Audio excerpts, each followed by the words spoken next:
Narasumber kita kali ini adalah seorang dokter, yaitu Dr. Ashifa Zulinanda Eka Putri Lubis, MKM.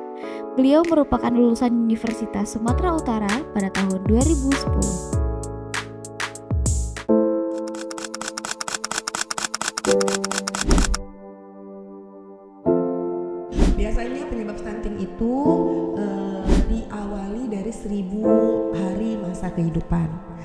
Terus anaknya nggak mau imunisasi, itu juga bisa menjadi penyebab terjadinya stunting. Terus sanitasi dan lingkungan yang buruk, nah itu juga bisa menjadi penyebabnya stunting. Makanya waktu di masa kehamilan kita sudah pastikan kecukupan untuk bayi yang ada di dalam kandungan itu sudah cukup matang.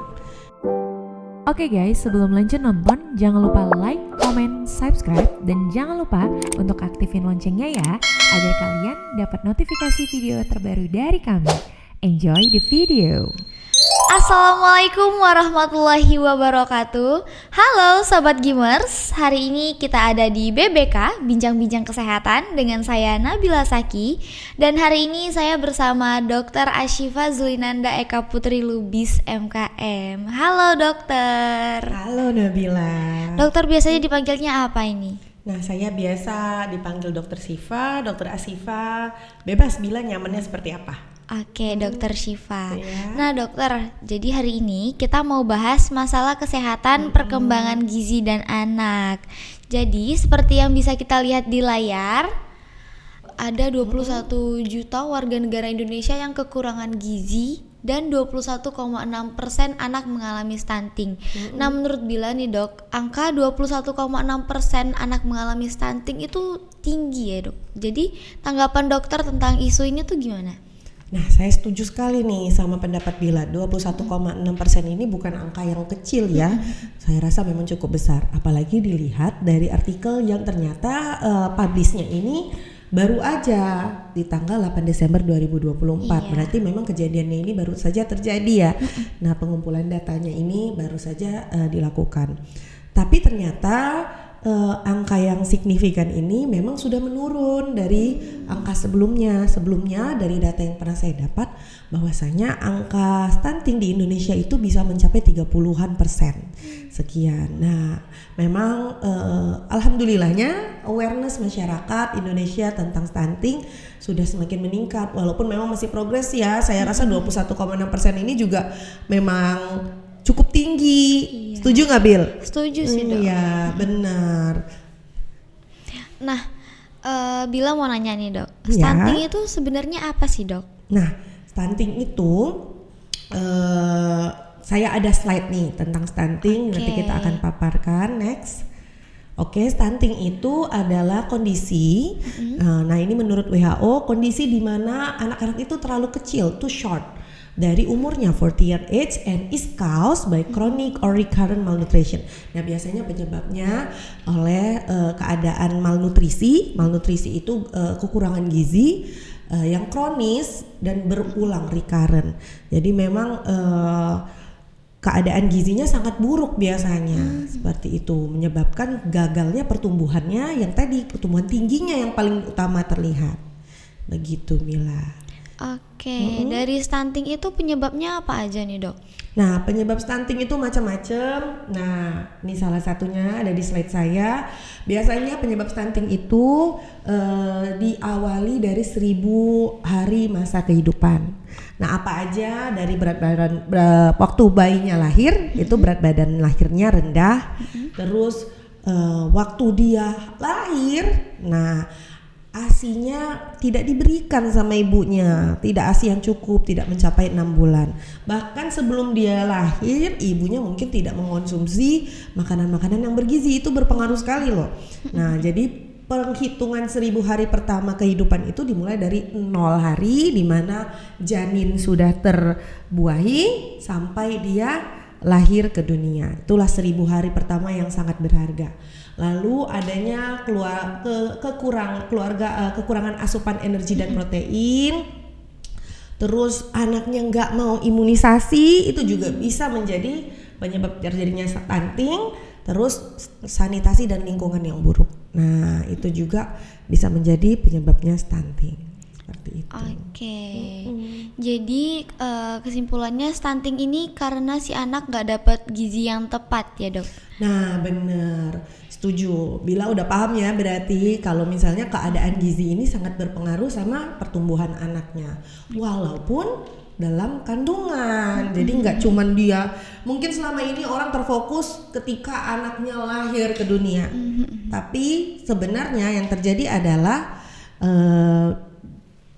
kegagalan gizi itu bisa bermasalah dari masa kehamilan. Oke.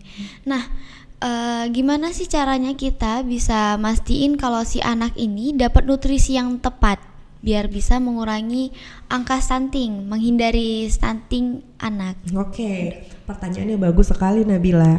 Jadi memastikan anak itu mendapatkan nutrisi yang tepat sebenarnya sederhana tapi kompleks menurut saya.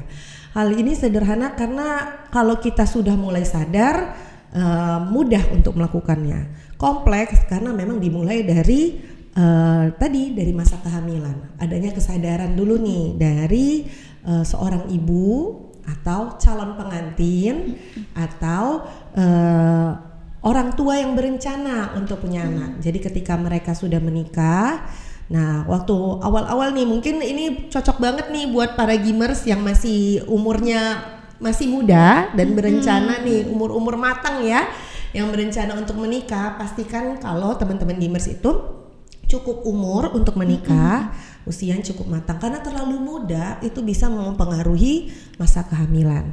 Nah misalnya anemi pada kehamilan itu bisa disebabkan oleh usia yang terlalu muda pada masa kehamilan. Nah jadi waktu berencana menikah pastikan sudah matang secara umur, ya kan? Kesehatan reproduksinya juga diperiksakan. Nah waktu berencana mau hamil pastikan sudah mengkonsumsi yang namanya tablet besi dan asam folat. Nah itu paling penting. Nah supaya proses kehamilannya berjalan dengan baik, pertumbuhan bayinya juga meningkat seperti itu. Nah ketika nanti kecukupan zat besi dan asam folatnya sudah bagus, nah nanti pelan-pelan nanti akan dilihat tuh rutin ke bidan atau ke dokter kandungan. Nah perkembangan bayinya akan dipantau, insya Allah akan dilahirkan bayi yang sehat, bukan bayi yang berat badannya kurang. Nah kalau udah berat badan kurang, nah itu yang bahaya.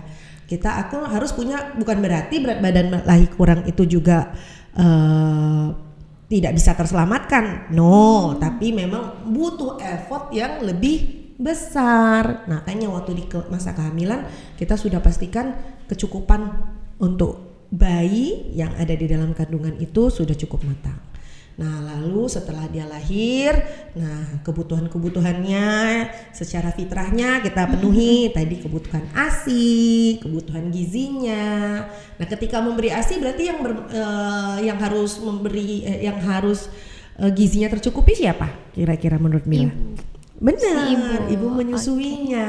Jadi ibu menyusui juga harus sadar akan kebutuhan gizinya sendiri karena harus berbagi dengan si anak. Nah, waktu si anak sudah bisa makan, ya kan? Nah, kita cukupilah kebutuhan gizinya saat dia makan.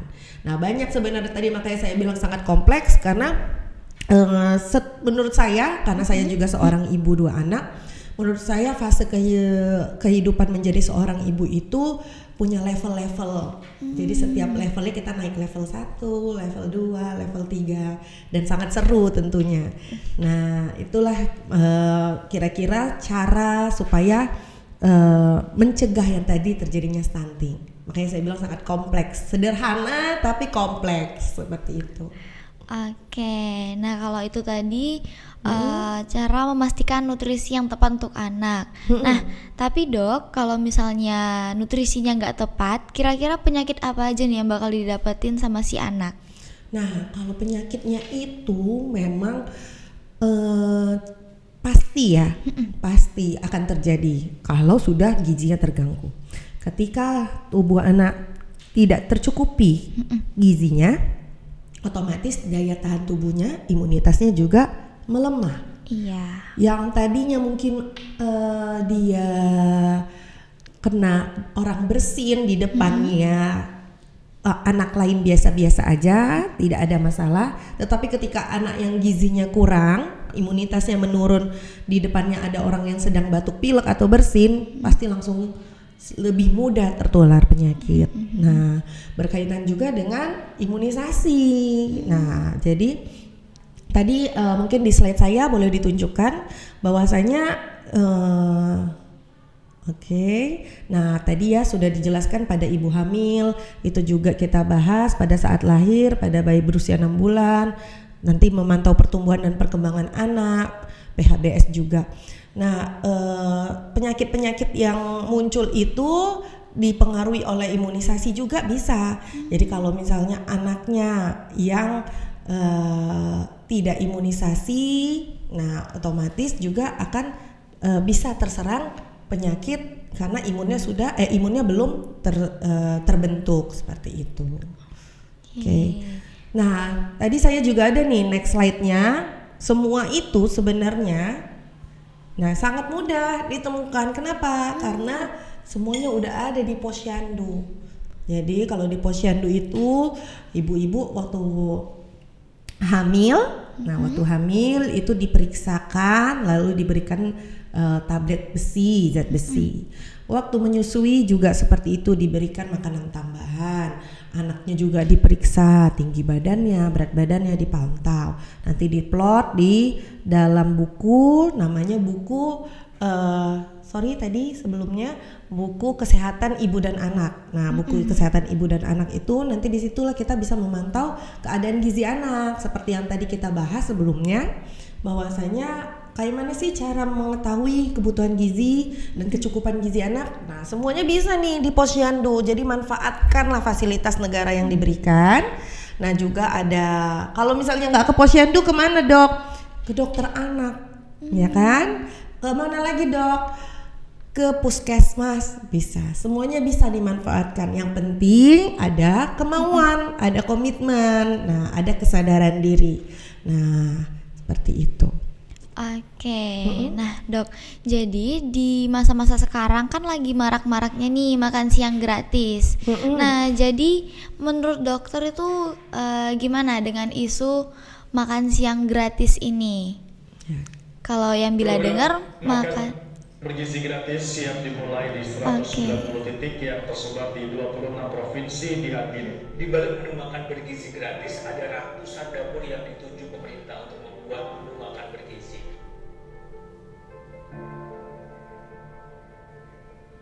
Kita mau hilangkan kelaparan, tidak boleh ada anak-anak Indonesia yang nangis karena tidak makan. Semua anak Indonesia akan dapat makan. Semua sekolah, semua pesantren dari usia dini akan kita kasih makan siang. Nantinya anak-anak kita akan pintar, cerdas, kuat badannya. Bangsa Indonesia akan jadi bangsa yang sungguh-sungguh juara, bangsa yang hebat. Oke, ini tadi videonya ya tentang makan siang gratis yang diinisiasi pemerintah saat ini ya. Iya dok. Nah kalau yang bila dengar nih makan siang gratis yang dibagikan ini makanan yang bergizi. Nah tanggapan dokter gimana nih? Nah pada dasarnya semua yang bertujuannya baik menurut saya akan berdampak baik.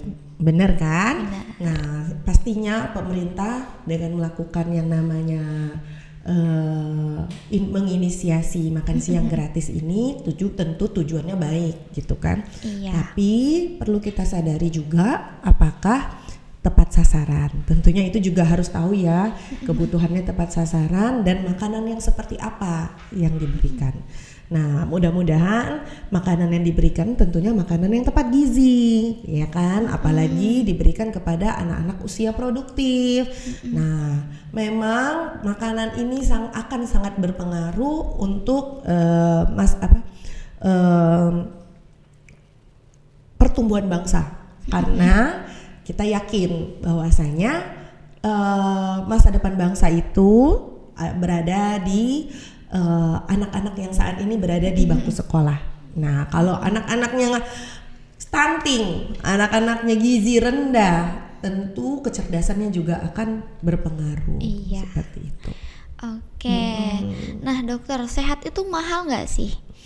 Nah, orang sering berprasangka seperti itu ya, sehat itu mahal, harus makan yang organik, katanya kayak gitu ya. Terus kalau organik itu jadi kalau udah dilabelin organik harganya jadi lebih mahal. Iya. Bahkan nanti ada telur yang omega 3 segala macam. Bener ya? Iya. Padahal ternyata tidak seribet itu untuk menjadi sehat, tidak semahal itu.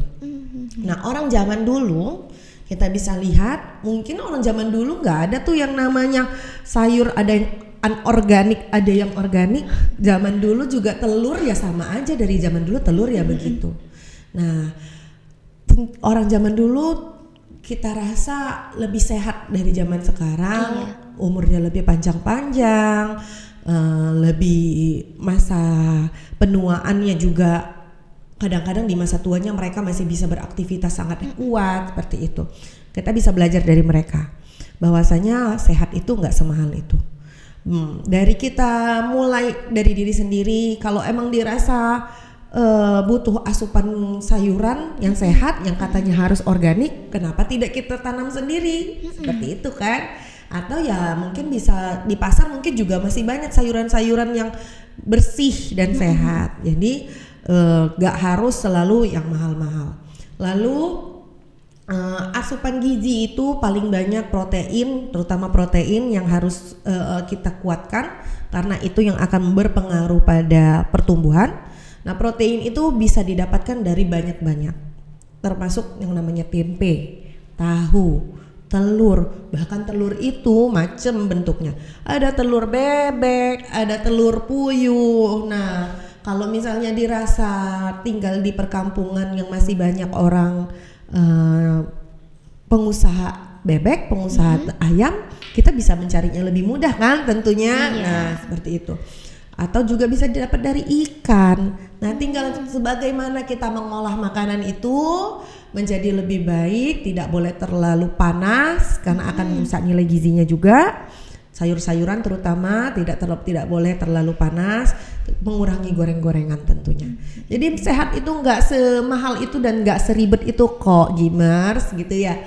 Yang penting ada kemauan untuk menjadi sehat. Oke.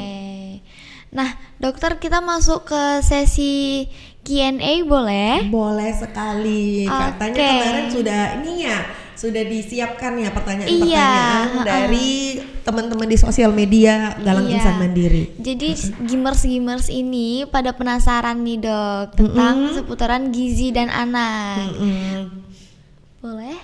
Oke, pertanyaan pertama dari Aliana. Makanan tinggi protein selain tempe apa ya dok? Oke, ini tadi sudah kita singgung sedikit ya sebenarnya, dan pertanyaannya sebenarnya menarik karena bisa diaplikasikan semua orang. Jadi selain tempe dan tahu tentunya makanan kebanggaan bangsa Indonesia, ya kan? Pasti nggak ada yang nggak suka tempe tahu. Nah, dari kacang-kacangan juga bisa. Jadi kacang-kacangan seperti soya itu juga tinggi protein. Lalu apalagi yang tinggi protein tadi? Daging, dada ayam. Nah, dada ayam itu sangat tinggi protein. Lalu telur. Nah, terus apa lagi ya? Sebenarnya tempe ini adalah opsi paling murah dan paling baik.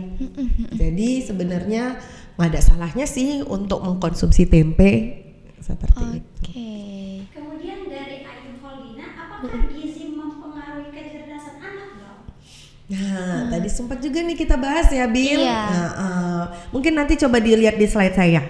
Ada tadi di halaman ketiganya apa keduanya.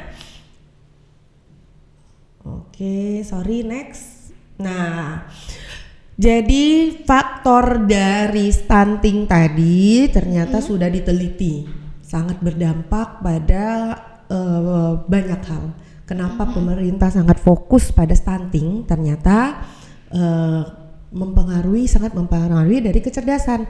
Ketika kita tidak bertumbuh, otomatis lingkar kepala kita lingkar kepala anak yang biasanya dihitung, diukur setiap bulannya di posyandu itu juga tidak meningkat.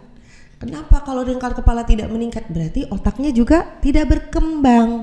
Nah, kalau otak tidak berkembang, kecerdasan menurun. Nah, seperti yang digambar. Tingkat kecerdasan anak Indonesia di urutan 64 terendah dari 65 negara di Asia. Wow. Jadi sedih banget nggak ya? Iya, sedih ya kita ya. Nah, ternyata ini faktanya seperti itu. Jadi kenapa? Karena kasus stunting yang masih tinggi, yang bisa berpengaruh juga, sehingga tadi yang katanya Indonesia emas atau bonus demografi itu bisa terlewatkan kalau SDM-nya Rendah. benar, SDM-nya tidak disiapkan, SDM-nya Iya. rendah, SDM-nya tidak cukup cerdas, seperti itu. Oke, lanjut. Kemudian dari Cipta Pribadi 29, adakah hubungan status gizi dengan stunting? Nah, tadi juga udah sedikit dibahas nih sebenarnya.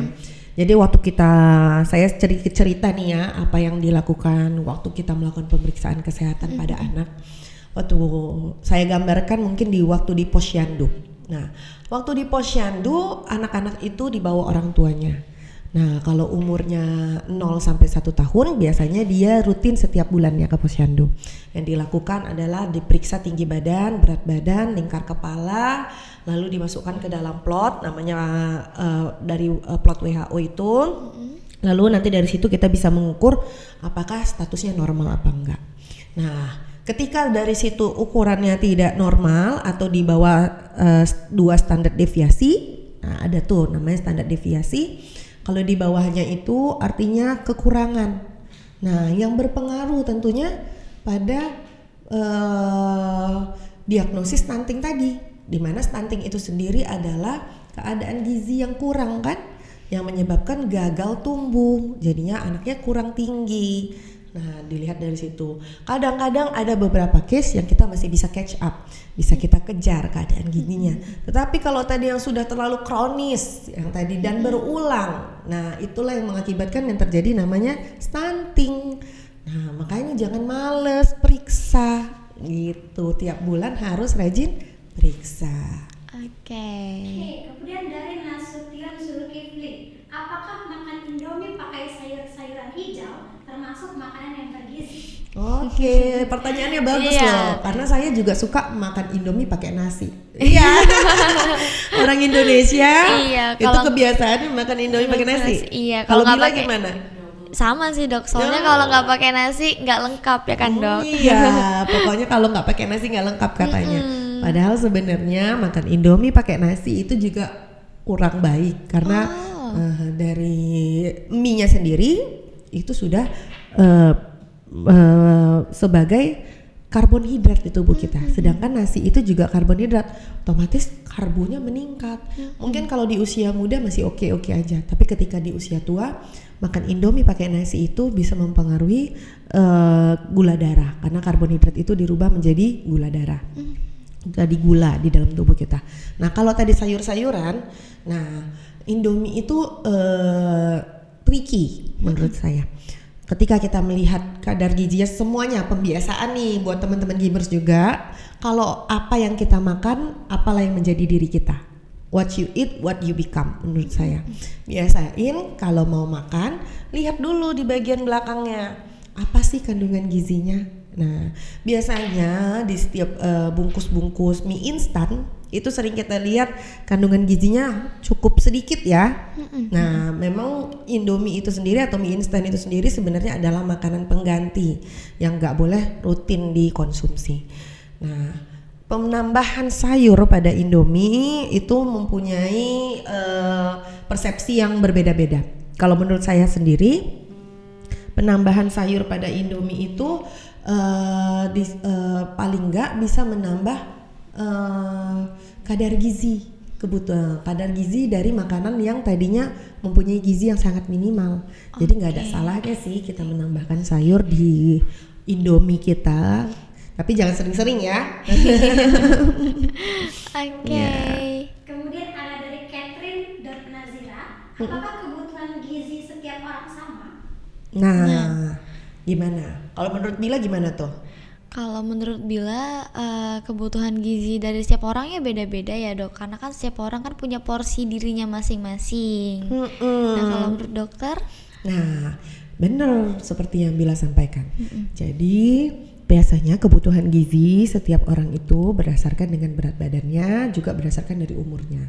Tentunya setiap anak kecil pasti karena dia masih kecil, lambungnya juga kecil, kebutuhan gizinya juga sedikit. Nah, porsi makannya juga berbeda. Nah, tapi dia dalam masa pertumbuhan pasti kebutuhan gizinya juga lebih meningkat.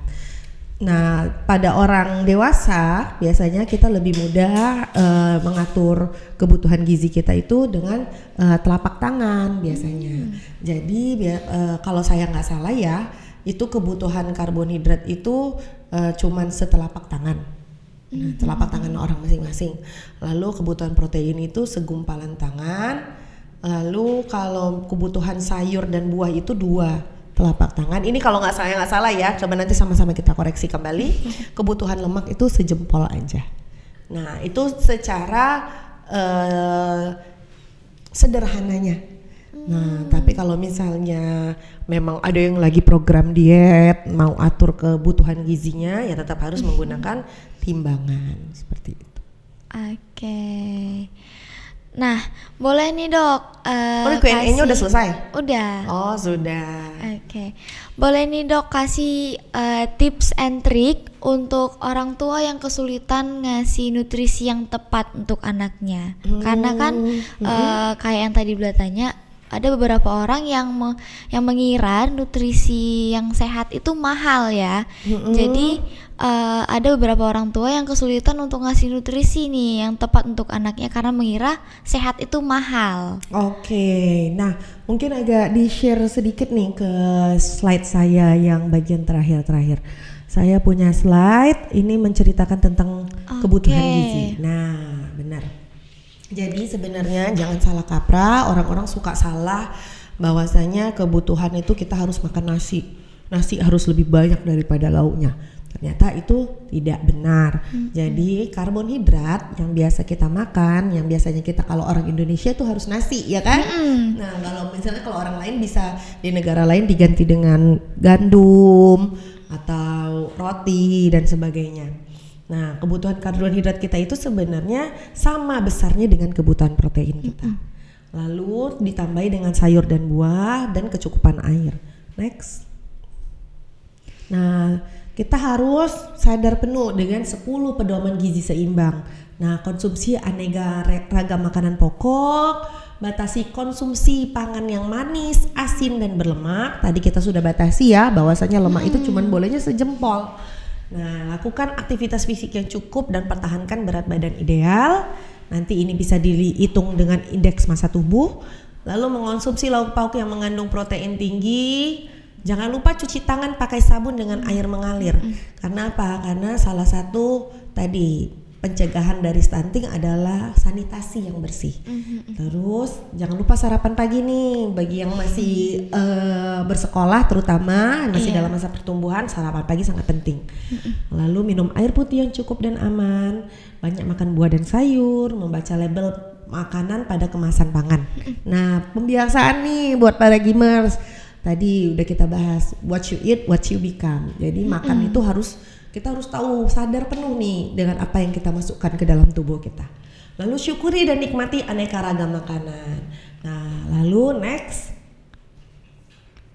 Nah, ini tadi yang kaitannya sama makan siang gratis. Iya. Nah, kalau mau makan siang gratis, tercukupi nih isi piringku ini. Tadi juga tipsnya bagi saya, kebutuhan makanan pokok dan sayurannya harus sama besar, seperti yang digambar.